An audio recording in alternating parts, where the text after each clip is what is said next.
When I tell you this story, I want you to picture it not as some dramatic tale torn from a movie, but as something that could happen to anyone. Because at its core, it isn't about wealth or property, but about relationships, especially the complicated, fragile bond between a parent and a child. I'm in my late 60s now. A lifetime feels like it has passed behind me, and for the most part, I've lived quietly and peacefully. I worked for nearly 40 years as a school teacher, saving carefully, living modestly, and investing in what little I could. I never chased after luxury. I was a single parent for much of my daughter's life, and that in itself demanded discipline.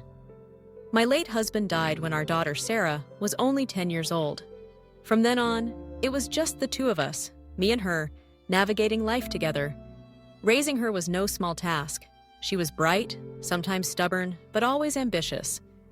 I gave her the best education I could afford, even when it meant denying myself small comforts. I remember nights when I'd sit at the kitchen table with bills spread out in front of me, wondering how I'd manage both the mortgage and her school fees. But somehow, I always did. That house, the one central to this story, was not just bricks and walls. It was the sum of decades of sacrifice. Every corner held memories: Sarah's childhood laughter, my husband's voice, my quiet tears when things got too heavy. Sarah grew up, went to college, and built a life of her own. At least, that's what I thought she was doing. Over time, I began to notice a distance between us. Her calls became less frequent, her visits shorter. At first, I told myself this was normal. Children grow up, find partners, build families, and naturally drift away. But a mother's intuition is sharper than she lets on. And I could feel, beneath her polite tone, a strain. What I didn't know then was that she had started resenting me, silently, quietly, and with growing bitterness. The first real crack in our relationship appeared after she married her husband, Daniel. He was polite enough in the beginning, but I could sense that he viewed me more as an obstacle than family. He was practical, shrewd, and perhaps too focused on money. I never disliked him, but I never fully trusted him either. Sarah, however, was smitten. And so I stayed quiet, reminding myself that my daughter's happiness was what mattered most. But over the years, little remarks started slipping out. Comments about how large the house was for one person.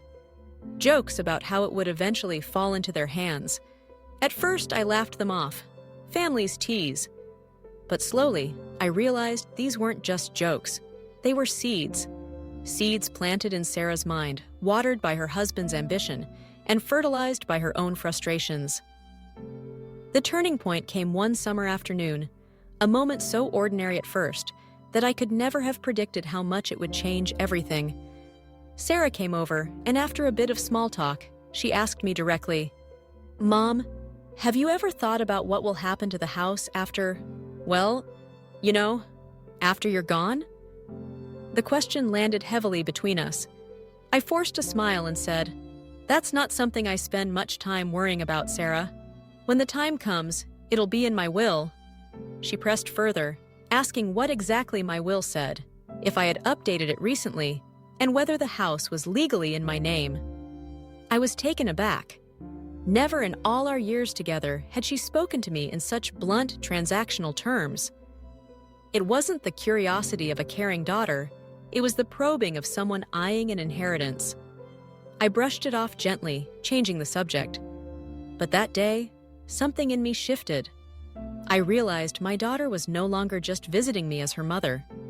She had started seeing me as a roadblock standing between her and a piece of property. The following months only deepened this realization. Sarah began urging me to downsize, to sell the house and move into a smaller apartment, or even a retirement facility.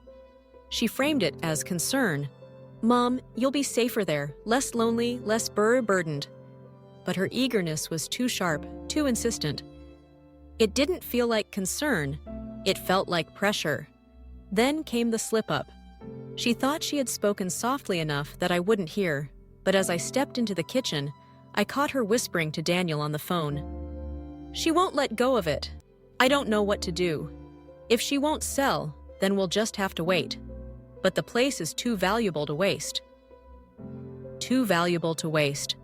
Those words hit me like a cold wind. I wasn't a person in her sentence. I was a barrier. My existence had become an inconvenience, and my home, the one I had fought for, saved for, and filled with memories, was now nothing more than a future asset in her mind. It broke my heart. And yet, at the same time, it awakened something in me. You see, people often think revenge is about anger or hatred, but the kind I felt wasn't fiery. It was calm, steady, and deliberate. It wasn't about shouting or fighting or trying to change her mind. No, it was about quietly taking control of the situation, reminding her, and maybe reminding myself, that this was still my life, my home, and my decision. And so, I began to plan. The first step was patience. I acted as though I hadn't overheard her. I let her continue her subtle persuasion, her gentle pressure. I nodded, smiled, and played the role of the aging mother who might be swayed with time. And in the meantime, I started looking into options. Discreetly, carefully. I reached out to an old friend of mine, a retired lawyer named Margaret, who had handled property matters before. Over coffee, I laid out the situation, not with anger, but with a quiet sadness. She listened patiently, then leaned back and said, "If you truly want control over this, you need to act before she does. Don't leave this house hanging as a promise in a will. Decide what you want to do with it now." Those words stayed with me. Decide what you want to do with it now. It was then that the idea first crossed my mind, an idea that at first seemed almost absurd. Sell the house. Not after my death, not as part of some inheritance, but now, while I was alive, while the decision was mine and mine alone. It would be a shock to Sarah, no doubt. She had already made the mistake of assuming the house was hers to inherit, but that assumption would prove to be her undoing, and so the plan began to take shape. Quiet, calm, deliberate. Because if my daughter truly wanted to get rid of me for the sake of the house she thought was mine, then I would show her what it meant to underestimate the woman who built that life from nothing. The decision to sell the house wasn't made in anger. In fact, it came to me during one of the quietest mornings of my life. I was sitting on the porch, sipping tea, watching the neighborhood children play. The same children who reminded me of Sarah at their age, innocent, free, not yet burdened with the weight of ambition or entitlement. I thought to myself, if I can raise a child, survive widowhood, and hold this family together for decades, then I can certainly handle this one last challenge. From that day forward, everything I did was deliberate. I didn't announce my intentions. I didn't confront Sarah or Daniel. I didn't hint or joke or drop careless words. Silence was my greatest tool. I let them continue believing the house was inevitably theirs, and behind that mask of calm, I moved pieces quietly into place. The first step was to understand my options. Margaret, my friend the retired lawyer, was my confidant. She reminded me that the house was legally mine, free of debt. I had paid off the mortgage years ago. "You're in full control," she said, her voice steady. "No one, child or otherwise, has any legal claim to it until you pass. And even then, only if you leave it to them." That clarity gave me strength. I started considering not just the sale, but what I wanted from it. I didn't want to move into some cold retirement facility. I wasn't fragile yet. What I wanted was freedom from both the pressure and the burden of managing such a large property alone. A smaller home, perhaps in a quiet community where people greeted one another with warmth, would suit me perfectly. So I began looking. Not with real estate agents at first. I wasn't ready for gossip to spread.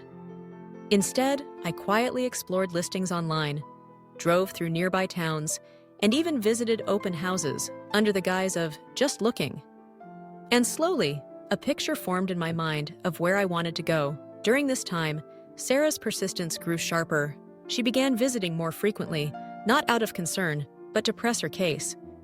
"Mom," she said one evening, "it's really not safe for you to stay here alone. You could fall. What if something happens and no one finds you?" I smiled gently, hiding the bitterness I felt. "I appreciate your concern, dear. I'll think about it."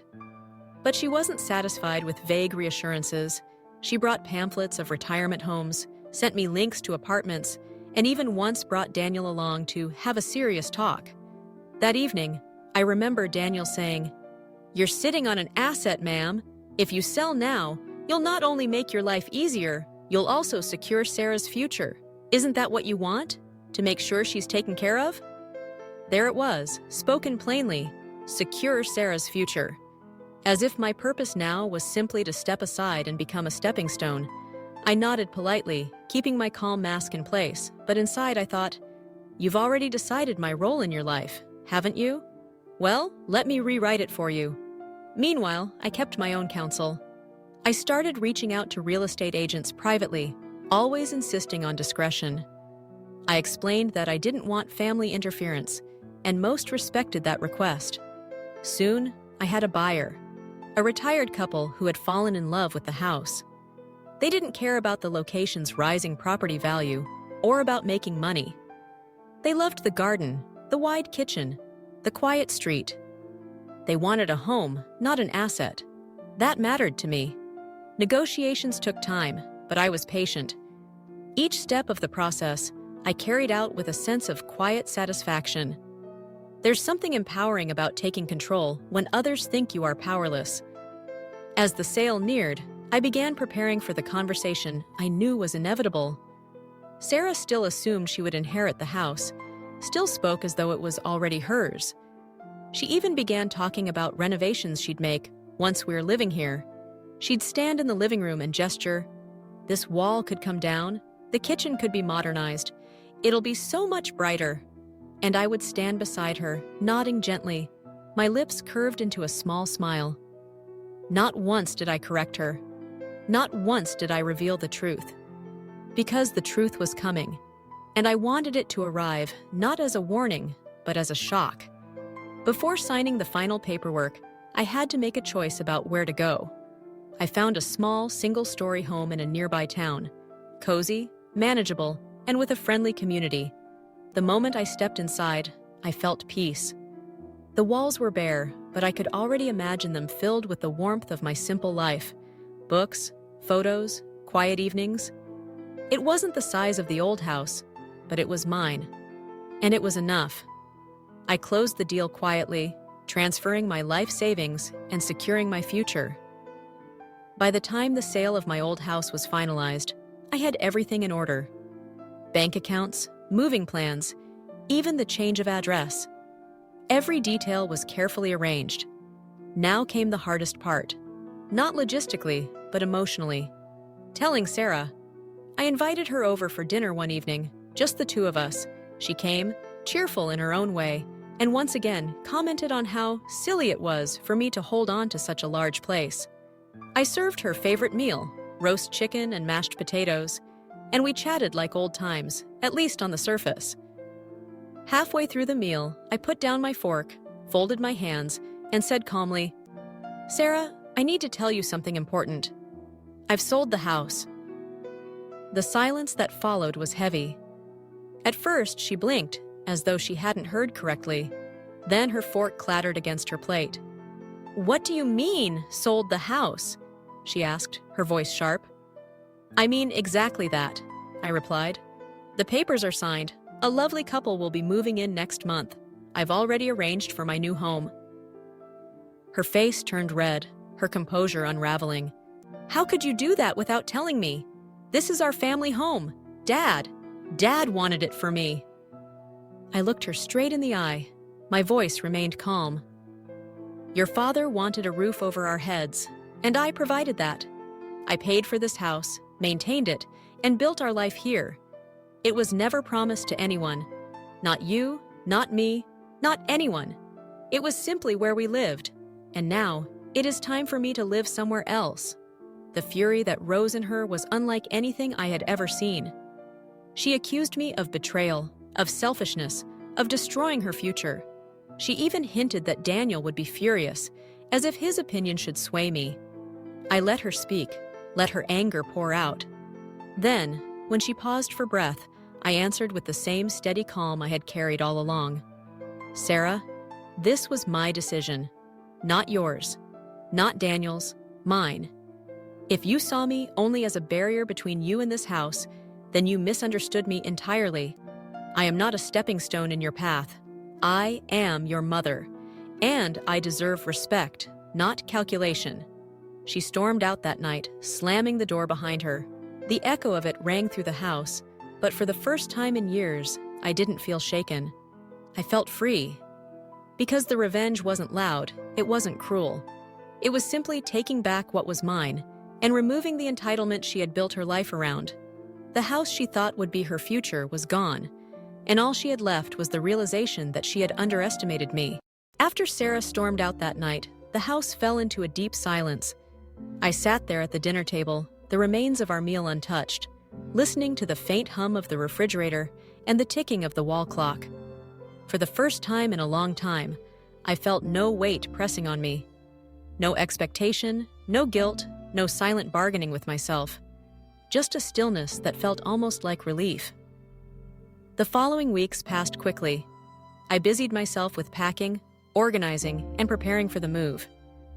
Each item I placed into a box carried with it a memory. Some were joyful: Sarah's childhood drawings, faded photographs, the worn edges of books my husband used to read. Others were heavy reminders of struggles we had endured. But with each box sealed, I felt lighter. It wasn't just a physical relocation. It was an emotional cleansing too. Sarah, however, was not so quiet. She called, at first with anger, her voice sharp and demanding. "You can't just sell something that belongs to this family. You should have consulted me. You've ruined everything." I listened patiently, and when she was finished, I replied in the same measured tone. "Sarah, the house never belonged to you. It was mine, and I chose what to do with it. I am not obligated to live for your plans." Those words seemed to sting her more than anything else, perhaps because they stripped away the illusion she had been clinging to, that her future was secured by my sacrifices. I don't say this with bitterness, only with honesty. My daughter had grown to see me less as a mother and more as a placeholder. And when I stepped out of that role, she didn't know how to react. For a time, she stopped speaking to me altogether. Weeks went by with no calls, no visits. I moved into my new home quietly, without fanfare, without any family to help me. And though a part of me felt the ache of her absence, another part of me, perhaps the stronger part, felt liberated. My new home wasn't grand, but it was mine in every sense. A small garden out front where I planted roses. A living room just big enough for my armchair and bookshelves. Neighbors who waved when they passed by. It was simple, manageable, and most importantly, free of the silent tension that had grown in the old house. It wasn't long before Sarah finally came to see me. She didn't knock at first. She simply stood at the door, her expression a mixture of anger and disbelief. "This is where you moved?" she asked, her tone dripping with judgment. "Yes," I answered calmly. "This is home now." She looked around, almost as though she expected me to feel embarrassed, but I wasn't. There was no shame in choosing peace over pressure. We sat down, and for the first time in years, I spoke to her plainly, not as a mother trying to soften the truth, but as a woman speaking to another adult. I told her how it felt to be treated like an obstacle, how painful it was to realize that she saw the house as more important than me. "Sarah," I said gently, "I spent years giving you everything I could. But at some point, you stopped seeing me as a person and only saw what I owned. I can't carry that burden anymore. That's why I chose what I did. Not to hurt you, but to free myself." For a moment, she had no response. I could see in her eyes the battle between pride and realization. She wanted to argue, to reclaim the upper hand, but she couldn't, because the truth was right there between us, undeniable. Did she change after that conversation? Not immediately. Change rarely happens in a single moment. She still struggled with resentment, still carried disappointment. But over time, I noticed a shift. Our conversations, when they did happen, began to focus less on the house and more on life itself. Small steps, but steps nonetheless. As for me, I carried no grudge. Revenge, in the way I carried it out, wasn't about punishment. It was about reclaiming my dignity, reminding both her and myself that I had the right to choose my own path. Selling the house was not just a financial decision, it was a declaration. A reminder that I was still the author of my story, not a character written into hers. Looking back, I don't regret what I did. If anything, I wish I had found the courage sooner. Parents often sacrifice endlessly for their children, and while love demands much, it doesn't demand erasure. We still deserve respect, independence, and the right to live our final years with dignity, not as placeholders for someone else's future. Today, when I sit in my little garden, listening to the breeze and watching the flowers sway, I feel a sense of peace I hadn't felt in a long time. The house I sold is just a structure now, belonging to someone else, and I wish them joy in it. But the freedom I gained, that belongs only to me. And Sarah, I still love her. That hasn't changed, and it never will. But love doesn't mean allowing yourself to be used. Sometimes the calmest revenge is simply choosing yourself, even when others don't expect you to. And that's where I'll end my story. If you've listened this far, I want to thank you for spending this time with me. If you enjoyed this calm but powerful tale of standing up for oneself, I'd ask you to support the channel by liking this video, sharing it with friends, and subscribing for more stories like this. Your support helps keep these stories alive and reminds me there are people out there who appreciate them. Because sometimes, the best revenge isn't loud or cruel. It's calm, deliberate, and quietly unforgettable.